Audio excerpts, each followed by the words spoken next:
and welcome back to MTOP. My name is Alicia Boyd, and we are going to be doing a series on the city charter revisions. These are the questions that are on the back of your ballot this November. The 2 to 5 questions, 2, 3, and 4 questions that we're asking residents in the community to vote no. And this video basically is explaining why we should do that.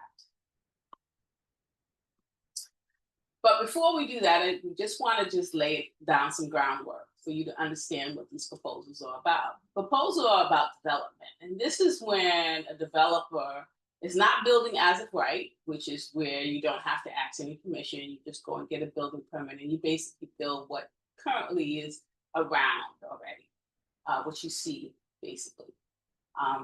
This is what we call the rezoning. So these ballot questions about when a developer doesn't want to build according to what currently is there, wants to get some extra heights or different usages or wants to change something, that's going to look very different in the neighborhood. And this is when they have to ask permission via rezoning.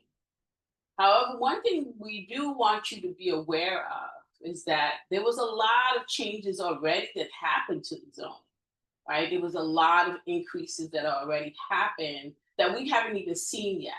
Right? You haven't seen them physically in the world yet because they haven't been built yet. Where the city gave a lot of developers a lot more wiggle room and gave them a lot more ability to build higher. And you haven't seen these things in your neighborhood yet because it can take years before you start to see these changes. So these ballot questions are now an additional, bonus to developers on top of what the city of Yes has already created. And I want you to take a look at that bottom where it says examples. So we're going to come back to that so you can see exactly when you compare both the city of Yes changes along with the potential change to the city charter, and how much adding those two things can really bring a lot of development in your neighborhood that you would not expect. So what we did is we created this graph, and this graph is about the questions so that you can take an easy glance at what the questions are about. And we talked about the time frames, because remember, this was all about fast tracking, making things much faster.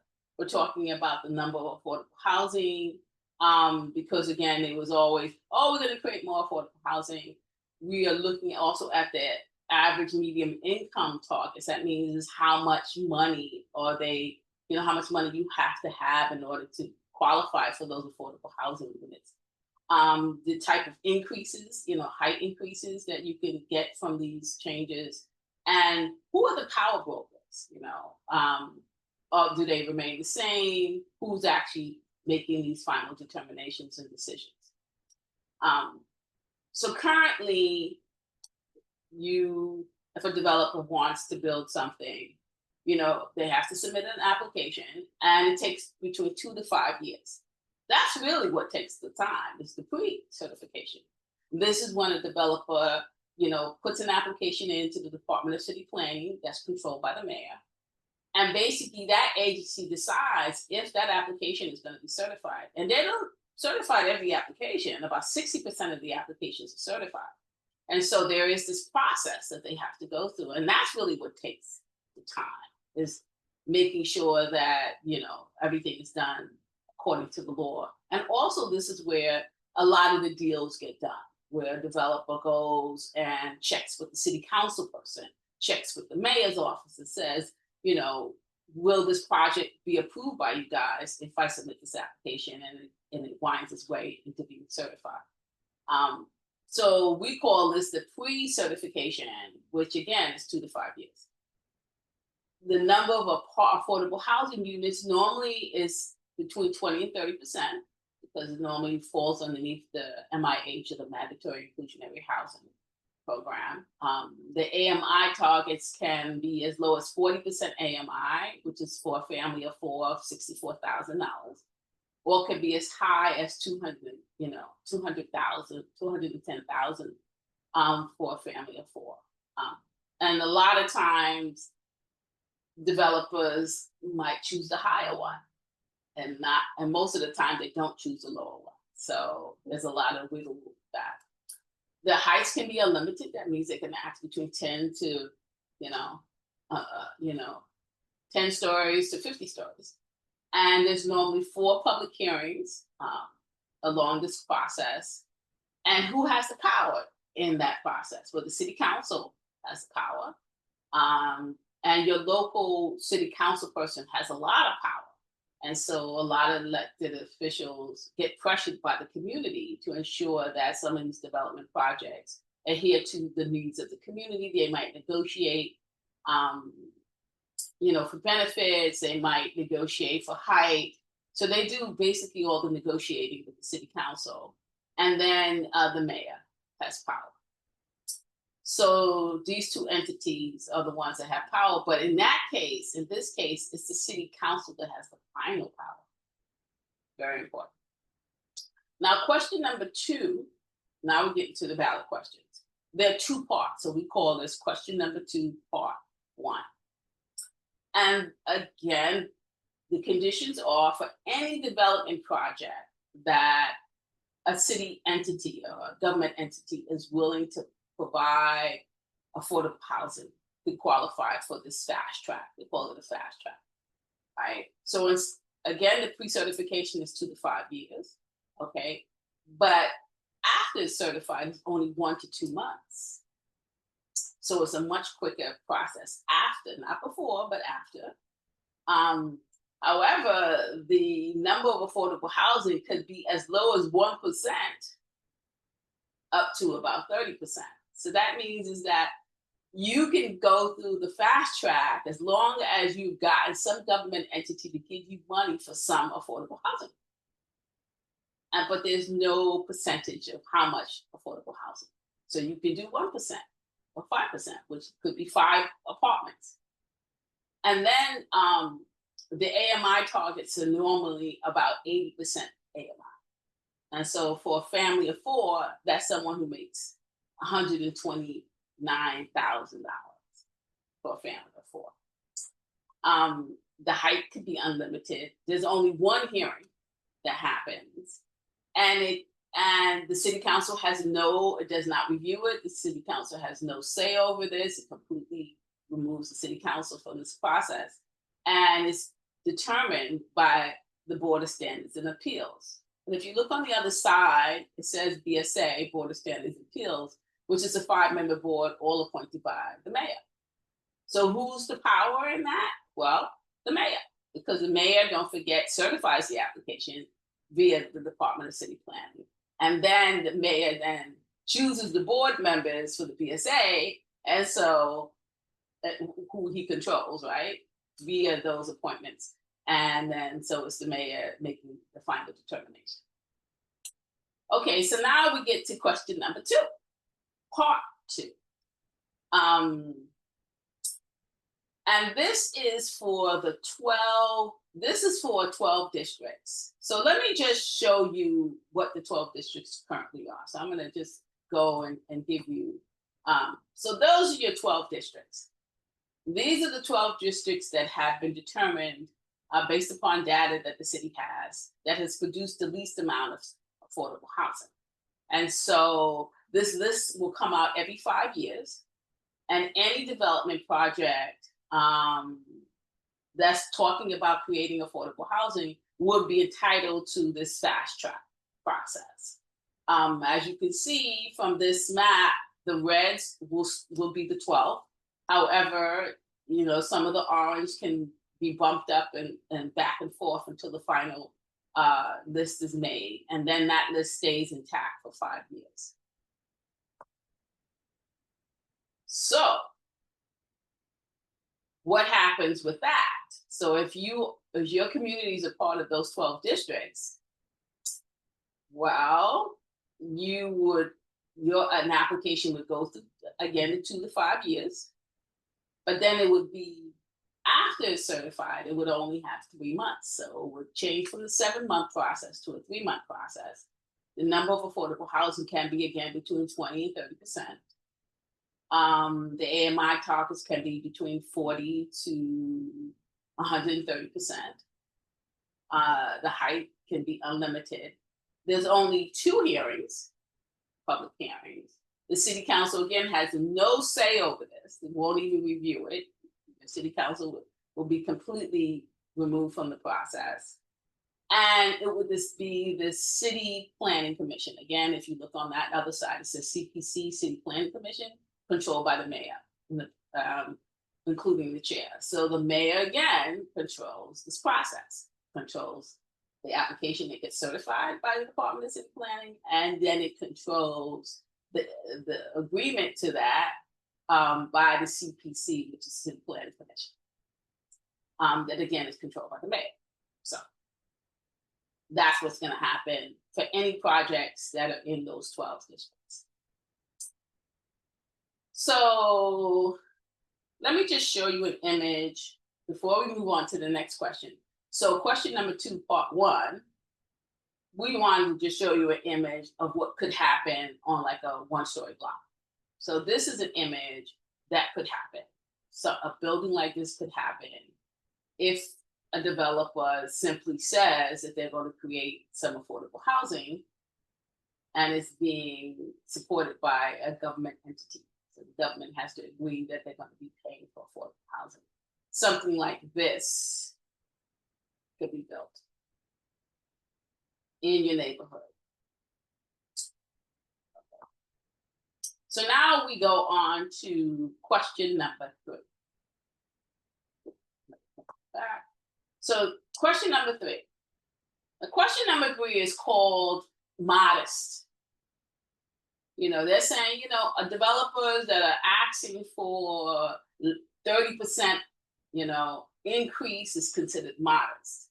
If it's in a low-rise community, that means, you know, you have maybe 1 to 2-story blocks, and it's a low-rise, you can only put 4 stories. However, if you're in a medium to high density district, this is where you might have 6 stories buildings, you get 30% increase.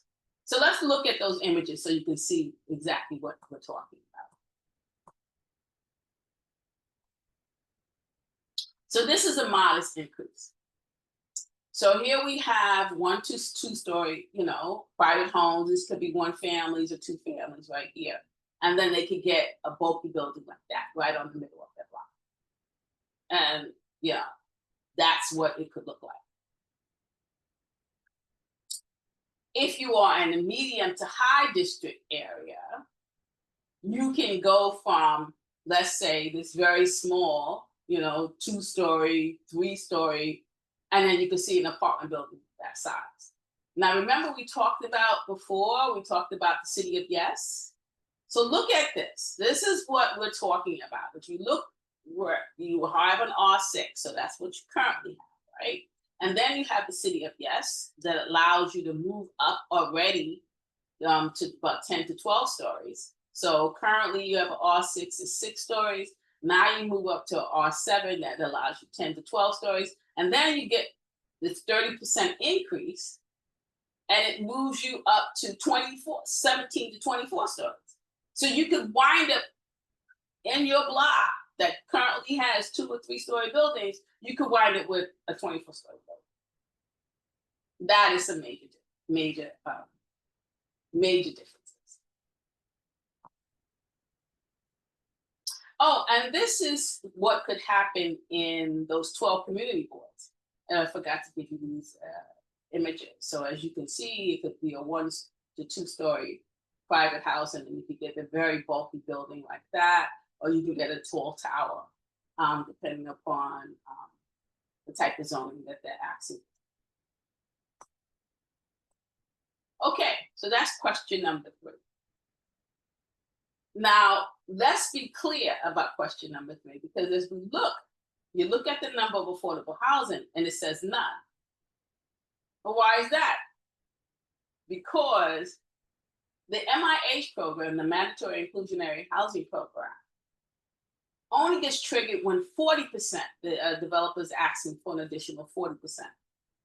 So if the developer is asking for an additional 40%, then the mandatory inclusionary housing kicks in. But remember, this increase is only for 30%. So that means developers can get this additional 30% and not have to provide any affordable housing. So while they keep saying this is for affordable housing, it really won't trigger affordable housing. So you will have no affordable units. You will have no affordable AMI targets. And yet you can now be stuck with this very bulky 4-story building in a 1-story block, or you can get that very tall 17 to 24 stories on a 6 to 7-story block with this. Now, again, there will be 2 public hearings, then you will have an opportunity to say something. And then, again, it will not go in front of the city council. So the city council will completely be removed. They will not be able to review anything. And then it gets decided by CPC, and that's the City Planning Commission. Again, another board is controlled by the mayor. Yes, controlled by the mayor. And so again, the mayor certifies the application, and then the mayor done. One arm of the mayor certifies the application to the Department of City Planning. And then the other arm of the mayor then agrees to the application that they just certified underneath the City Planning Commission. So now on to the 4th question. Now the 4th question is about the creation of a panel. And it's a 3-person panel control. One is an appointee by the mayor. The other one is the borough president. And the 3rd one is the speaker of the city council. And this panel has the power to make any changes that they want to a project after it has been reviewed by the city council. So let me explain that a little bit more. If your project, for whatever reason, does not fall into any of those other categories, that means if your project is not being supported by a government entity, if it's not happening in a district, one of those 12 districts, it is not, you're not asking for a modest increase, I put modest under quotes, of 30% or 4 stories in 1-story block. If it doesn't fall into those 3 categories, then it falls back to the regular ULUP, right? The regular current 7-month process, but with an extra month added, which means it's longer now, with this panel at the end making the final determination. And so it will go through and it will be reviewed by the city council, right? It will be reviewed by the city council, but the city council really doesn't have any power because this board, this 3-person board, can overturn anything that the city council has done.